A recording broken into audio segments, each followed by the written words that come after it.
appreciate them, love them, support them, accept them for who they are before marriage. If you do not, then do not marry them. Period.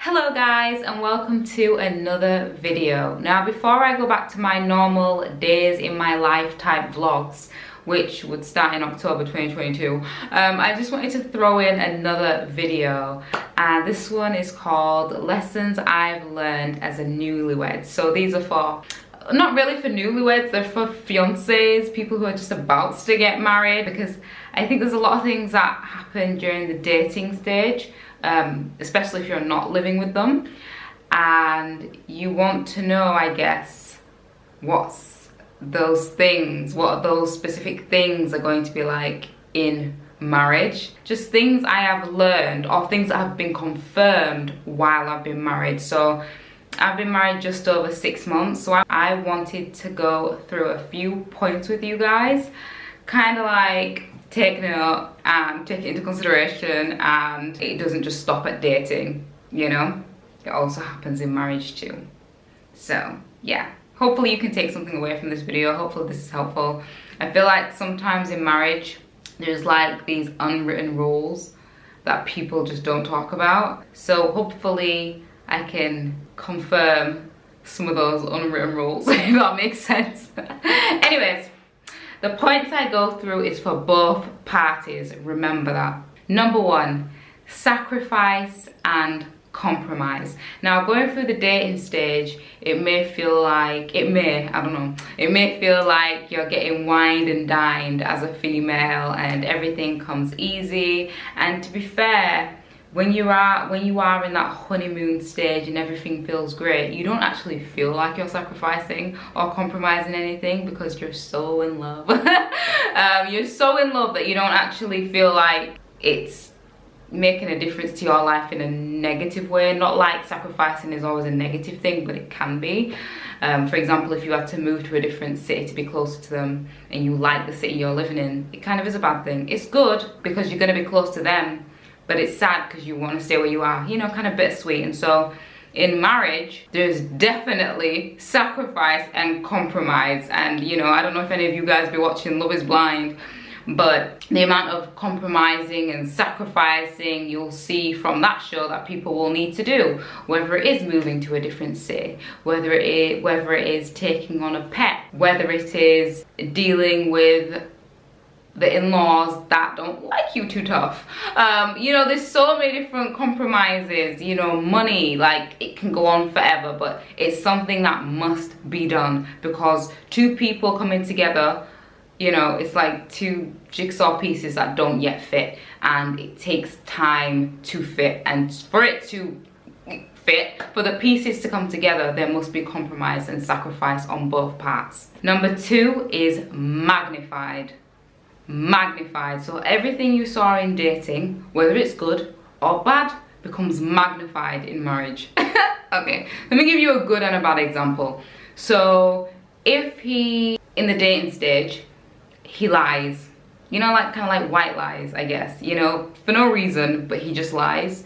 In marriage, it will be like, he will lie to you about where he's going, even though it's like something so dumb. So for example, he might say, I'm going to the shop, but he's not going to the shop. He's going to go get his hair cut. He comes home with a fresh cut, and you're like, I thought he was going to the shop. And then he says, nah, I went to the hair shop.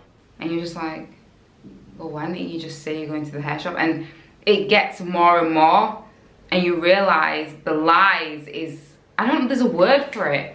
Is it habitual? I don't know, there's a word. Impulsive, I don't know. There's a word when people just lie, like, constantly. But, you know, before it was just white lies, and you was okay with that because it's just little white lies and it didn't affect you too much. In marriage, it is going to affect you. It is going to affect you. Or, in a more positive light, if you guys are dating and he gives you words of affirmation like, you know, he says you're pretty or whatever every time you meet. Like in the morning, oh, you're so beautiful. Do you know what I mean? In the afternoon, like, just the way you're looking today. Like, he will just be so over, like just so over complimentary. Like, not because he's doing it over, but because you're spending so much time with him, because you're married, it's like magnified. Sorry, I don't know why when I talk about this specific point, I find it so funny. And I think it's because it reminds me of the show You. It's like when you first come across Joe or love or whatever, it's like, it kind of seems like they've only just killed once or twice, but then it comes in the marriage and it's like someone's getting killed every week. Like, it's magnified now. It's like everyday kill. Anyway, never mind. The next one is don't change them. That's it, simple as that. Don't change them. In the dating stage, if you don't like what they're doing in the dating stage, don't marry them, because whatever they're doing in the dating stage, it's going to be magnified. We're going back to point 2, okay? So don't change them. Appreciate them, love them, support them, accept them for who they are before marriage. If you do not, then do not marry them, period. Because all that love and stuff that you have for them will fade away, fade away. Now, I can't personally say that that honeymoon feeling is gone for me, but I am very good at, I'd say, is it compartmentalize? So I can be so in love, but I can still be so logic about the situation and understand it from a different side. And the other side is, there's this thing that people say, like, I love you but I don't like you today.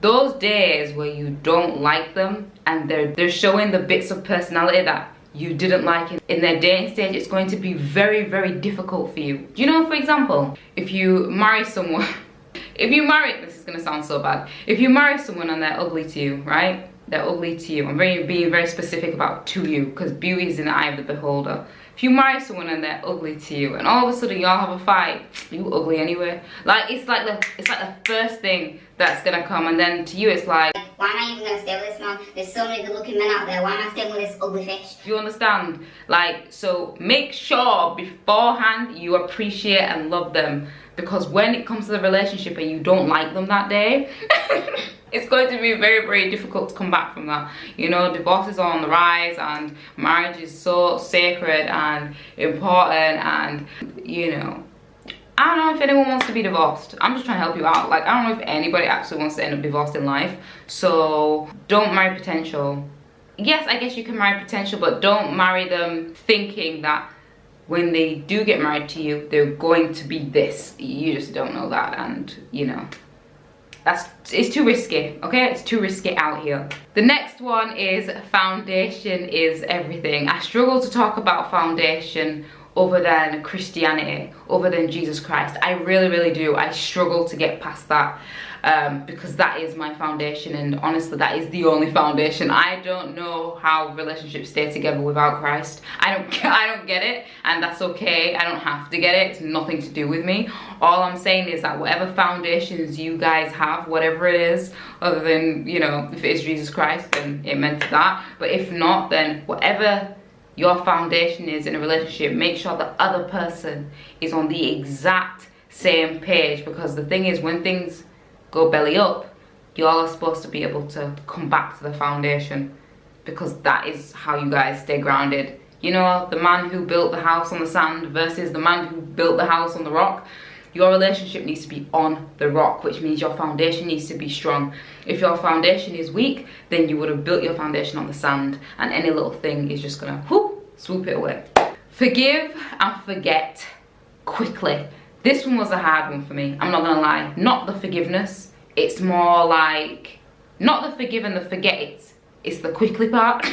I just need some time. I need time to be in my feelings and dislike you for a little bit. Can I do that? Can I do that? Absolutely not, not in a relationship. It's not worth it. It's not worth it, and to be fair, whatever you're arguing about is probably not gonna matter in like the next few hours, because it's usually something small and petty anyways.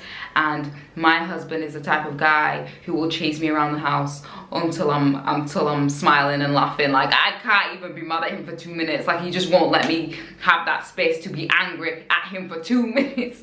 Give me 2 minutes. Sometimes I just want to beef, but it's not good. It's not good, you know what I mean? Like, it's not good. And anyways, when I say quickly, to just kind of give you an idea of length before you go to bed. So if you fight at 8 AM in the morning, make sure this thing is squashed by nighttime.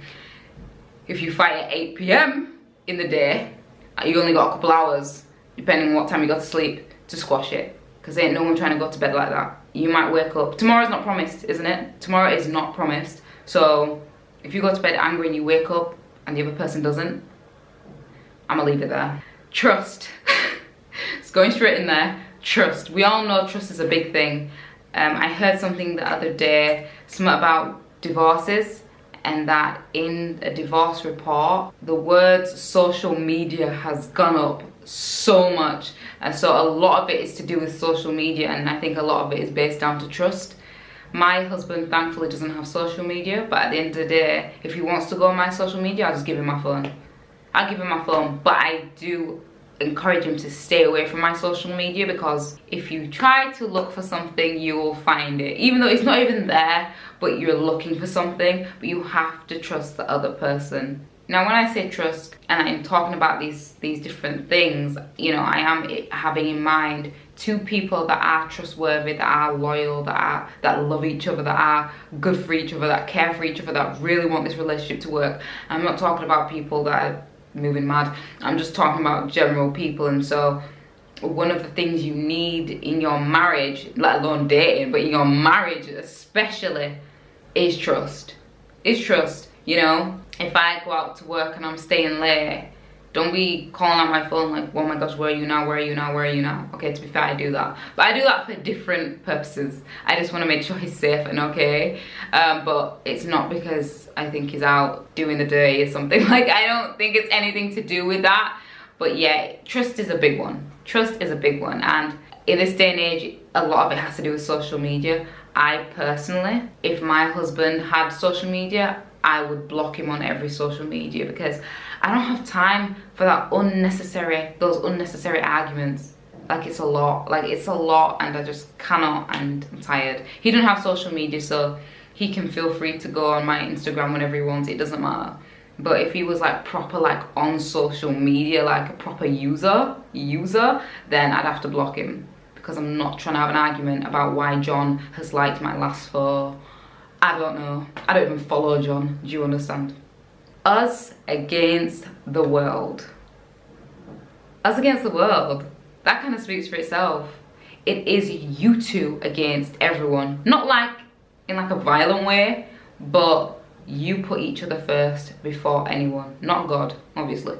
But everyone else, you two come first. Also, when I say that, I mean, when you do have conflict, remember why you're fighting. Remember that you're both on the same team. You're not trying to win this argument. You're not trying to win this fight. You know, you've heard of lose the war, keep the person, or something like that. Like, the war's irrelevant as long as you guys come together. It kind of comes back to the point of forgive and forget quickly.